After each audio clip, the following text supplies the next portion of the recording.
Bwana Yesu asifiwe. Amen. Inakuwaje mtu anasema anaamini na maswali marahisi, je, umeokoka? Kila mtu anakujibu ndio nimeokoka.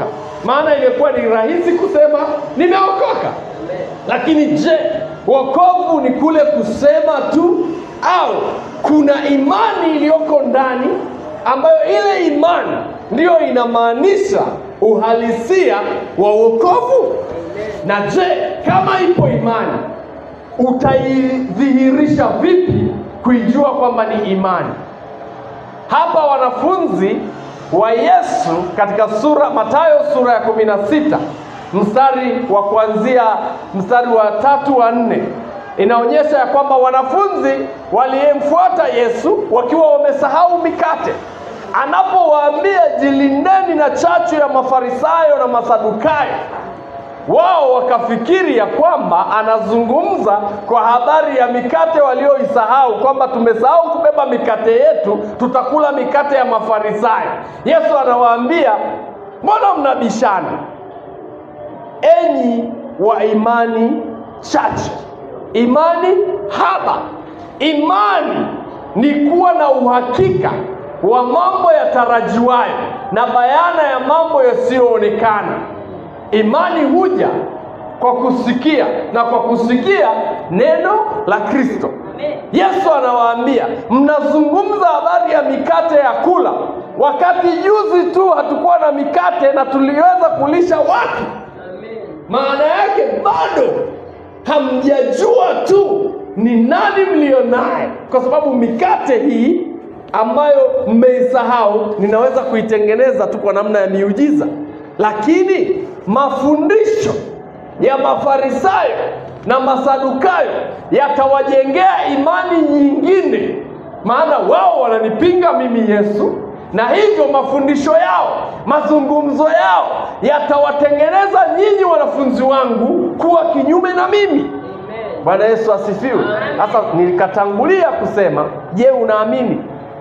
Kama unaamini, kwa nini maisha yako yako hivyo? Kwa nini unapoingia katika mambo magumu unaanguka? Unaamini kweli? Hilo ni swali, kwamba kweli ninaamini, ninamwamini Mungu kwa kiwango ambacho kinatakiwa. Kama ninamwamini, kwa nini ninapojaribiwa, jaribu linaniangusha? Kweli mimi ninamwamini Mungu? Kwa sababu kabla ya kwenda katika imani ya Kristo, nataka nikuambie imani ni kitu. Maana nilikuuliza unaamini, swali la kwanza unasema ndio naamini. Kwani unaamini katika nini wewe?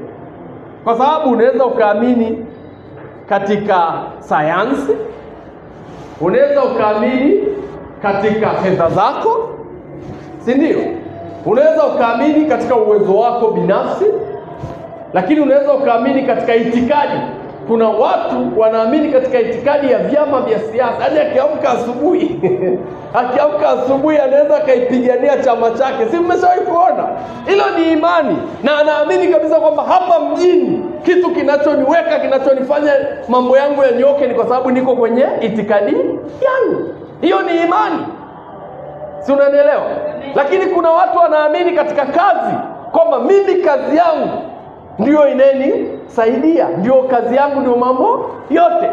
Kuna watu wanaamini katika watu, kwamba mimi nina babangu mkubwa, nina mjomba wangu. Unajua zote hizo ni imani.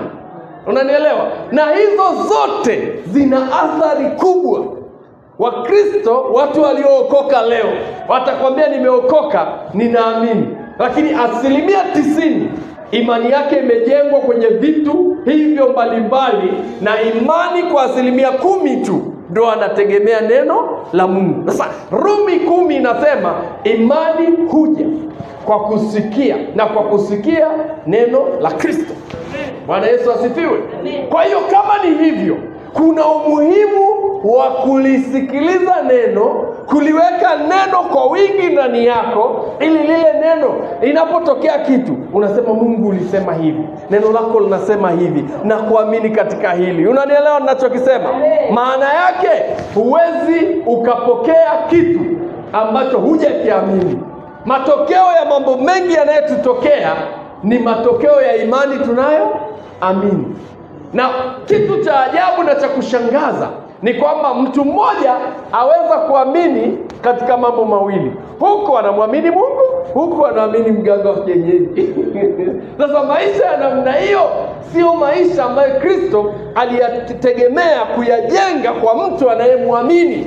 Mtu anayemwamini lazima amtegemee Mungu, na lazima aamini ya kwamba yupo, na ya kwamba Mungu ndio anayempa kila kitu.